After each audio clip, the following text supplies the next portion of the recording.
Hi, I'm actor Ian Champion, and welcome to History of Horror Cinema, my podcast series devoted to the good, bad, and the ugly of horror movie history. Please don't forget to like what you hear and hit subscribe.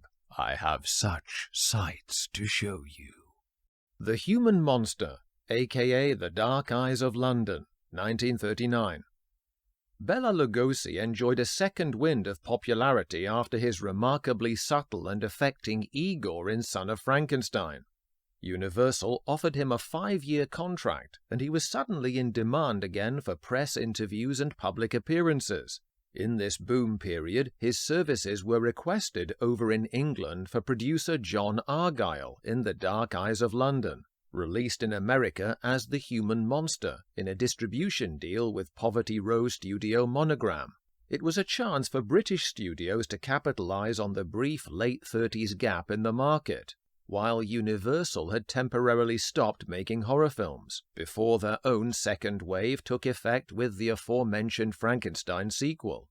Directed by Walter Summers, the film was adapted by a team including Argyle from a crime scam novel by Edgar Wallace, and it shows.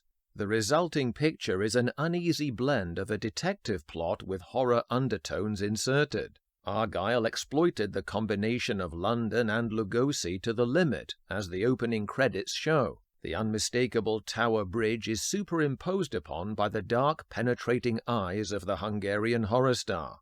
A floating body is washed up from the Thames, and immediately we're off to Scotland Yard, presided over by Commissioner George Street, who governs it with a monocle and stiff patrician acting style more suited to the last outposts of the British Raj. Luckily, his men offer a more relaxed approach to police work in the form of Detective Inspector Larry Holt, Hugh Williams, and the looser American naturalism of Edmund Ryan's Lieutenant O'Reilly, freshly drafted in from Chicago to study British crime fighting and hopefully boost the US box office. The commissioner blithely insults Holt with the babysitting assignment. Lugosi is then introduced in that most terrifying of horror movie locations, an insurance office. As Dr. Orloff, he owns the Greenwich Insurance Company and has just cut a check for a business colleague, Henry Stewart, Gerald Pring.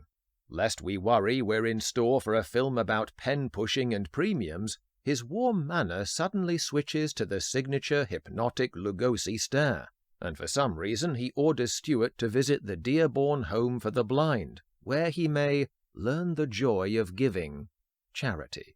Social historians may be interested by the film or period's depiction of attitudes to disabled people. The rest of us might simply wince at the level of condescension on display.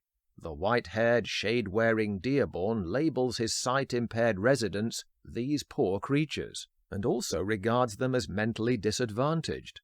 His institute is a bleak, wooden-benched Dickensian workhouse where his charges are either shambling zombies or engaged in the cliched basket-weaving associated with convalescing Victorian asylum patients. If it's real mental aberration you want, try looking upstairs, where Orloff cooks up unspecified scientific experiments, assisted by his, as it were, splendidly disfigured slave Jake, a thankless but vivid role played by Wilfred Walter.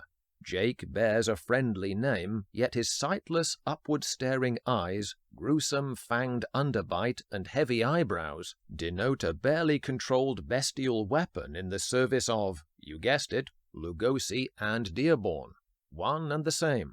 The intrepid detectives banter their way around the city, trying to stem the unsettling volume of drowned bodies dumped in the Thames, gradually making the connection between the deceased and large-scale policies taken out with Lugosi of London. Along the way, they save Stewart's daughter Diane, the bewitching Norwegian Greta Gint, from a home intrusion by Jake, only to be trussed up in Orloff's institute back room for a second go at stifling her suspicions. Orloff has already taken his work home with him by undertaking some personal loss adjustment on his former gopher Dumb Lou, Arthur E. Owen, courtesy of a forbidding wall of levers, gauges, and near-fatal electricity doses. It comes as no surprise that his past conceals a medical degree hampered by a wide streak of embittered megalomania. His current experiments in the loft, other than barbecuing his benefactors, though, are anyone's guess. Never mind, for Orloff's space houses a drowning tank and huge warehouse doors that open handily onto the Thames, for disposing of his human paperwork. Foolishly, he reckons without the tender relationship Jake had built up with Lou. On discovering his boss had tortured, then killed his only friend, Jake turns on his master, literally, in an illogical climactic moment just in front of the open doors.